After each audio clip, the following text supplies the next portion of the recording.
Internet पर वैसे तो हर रोज लाखों कहानियां आती रहती हैं, लेकिन जो मजा अकबर बीरबल की कहानियों को पढ़कर आता है वो शायद ही दूसरी कहानियों में आता है। अकबर बीरबल की कहानियां लोगों को गुदगुदाने के साथ ही उनका मनोरंजन भी करती हैं। अकबर के 9 रत्नों में से एक बीरबल ने अपनी बुद्धिमत्ता से अकबर के दरबार में कई पेचीदा मामलों को सुलझाकर राजा का मान बढ़ाया था। बेशक ये कहानियां पुरानी हैं, लेकिन इनका महत्व आज भी है।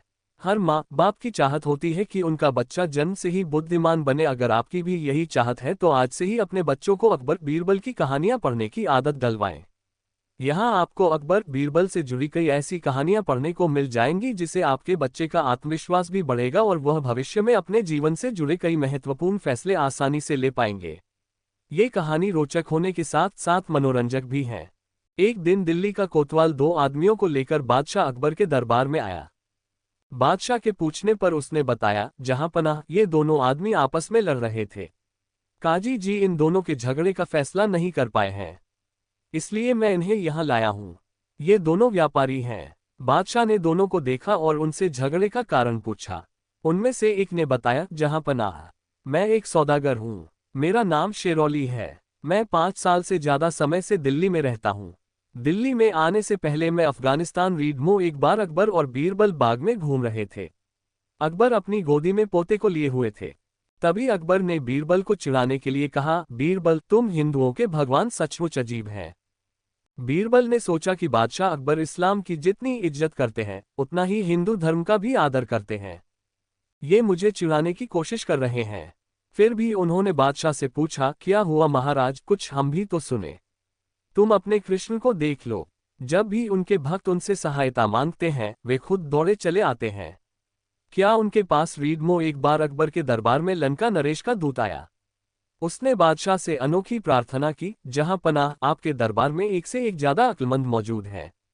हमारे नरेश ने आपके दरबार से घड़ा भरकर अक्ल लाने के लिए भेजा है। दरबारियों में तरह तरह की चर्चाएं होने लगीं। किसी ने कहा, कितनी बेतुकी मांग है, कोई अक्ल भी घड़े में मिलती है क्या। कोई बोला, लंका नरेश हमें नीचा दिखाना चाहते हैं। किसी ने कहा, इस गुत्थी को कोई भी नहीं सुलझा सकता, बीरबल भी नहीं। बादशाह अकबर ने बीरबल की ओर देखा। बीरबल समझ गए कि रीडमो बादशाह अकबर अनेक बार बीरबल से अजीब अजीब फरमाइशें किया करते थे। एक दिन बादशाह ने बीरबल को एक विचित्र आदेश दिया, बीरबल, मुझे शहर के 10 महामुरों से मिलवाओ। इस काम के लिए मैं तुम्हें 1 महीने का समय देता हूँ।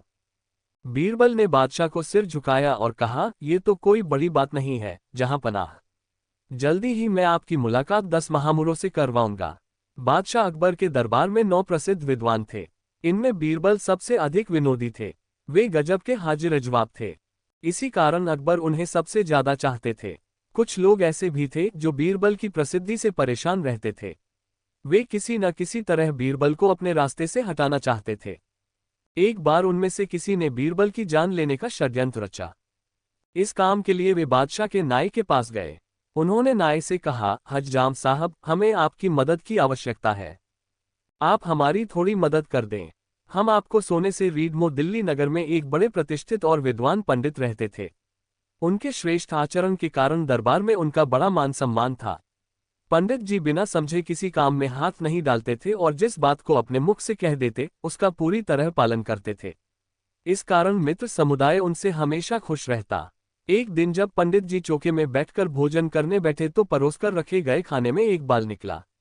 इस पर वह अपनी पत्नी से बोले, देखो, आज तो मैं तुम्हारी पहली भूल के कारण तुम्हें क्षमा करता हूँ, किंतु भविष्य में ऐसी असावधानी करोगी या भोजन में एक भी बाल निकलेगा तो तुम्हारे सिर के बाल मुंडवा दूंगा। वह बेचारी अपने रीडमो अकबर ने पूछा, ऐसा कौन सा काम है जिसे मैं नहीं कर सकता। एक दरबारी ने उत्तर दिया, हुजूर का इकबाल बुलंद है, आप सब कुछ कर सकते हैं, बस सूरज, चांद और दुनिया नहीं बना सकते। हुजूर के वश में मौत नहीं है। हुजूर सब कुछ कर सकते हैं, बस अन्याय नहीं कर सकते। अकबर ने सभी बातों को ध्यान से सुना और उन पर विचार किया, परंतु वे किसी की बातों से संतुष्ट नहीं हुए। अंत में उन्होंने बीरबल से पूछा, बीरबल, तुम बताओ, हम क्या नहीं कर सकते। जहांपनाह दरबार के दूसरे लोग बीरबल से जलते तो थे ही, वे ऐसे अवसर की प्रतीक्षा करते रहते थे कि कब बादशाह को बीरबल के खिलाफ भड़काएं। ऐसे अवसर उन्हें मिल भी जाते थे। एक बार लोगों के कहने से बादशाह ने कहा, बीरबल, तुम्हारी शिकायत मिली है। जी, लोग कहते हैं बीरबल इतना गुणी नहीं है जितना सरकारी कोष से धन प्राप्त करता है। जी, क्या ये सच है? जी, यानी तुम स्वीकार करते हो? जी, क्या जी करते जा रहे हो? क्या तुम मानते हो कि तुम मूर्ख हो? जी, हाँ, जब तुम मूर्ख हो तो क्यों सरकारी खजाने पर बोझ बने हो? छुट्टी करो। मर्जी है आपकी, जहां पनाह। ठीक है, 1 महीने के लिए हम अकबर की इच्छा हुई कि कोई ऐसा ग्रंथ लिखा जाए जिससे उसका नाम अमर हो जाए। जब उसने महाभारत सुना था तो इच्छा हुई कि महाभारत की तरह ही अकबर भारत लिखा जाना चाहिए। उन्होंने अपनी इच्छा बीरबल के सामने प्रकट कर दी। बीरबल ने कहा, आप क्या नहीं कर सकते? इस पर बादशाह ने आदेश दिया, ठीक है, लिख दो। इसमें बहुत खर्च आएगा, बीरबल ने बताया। वो खजाने से ले सकते हो। बादशाह ने स्वीकार किया। बीरबल ने खजाने से धन लिया और उसे पुण्य कार्यों में खर्च कर दिया। उन्होंने अकबर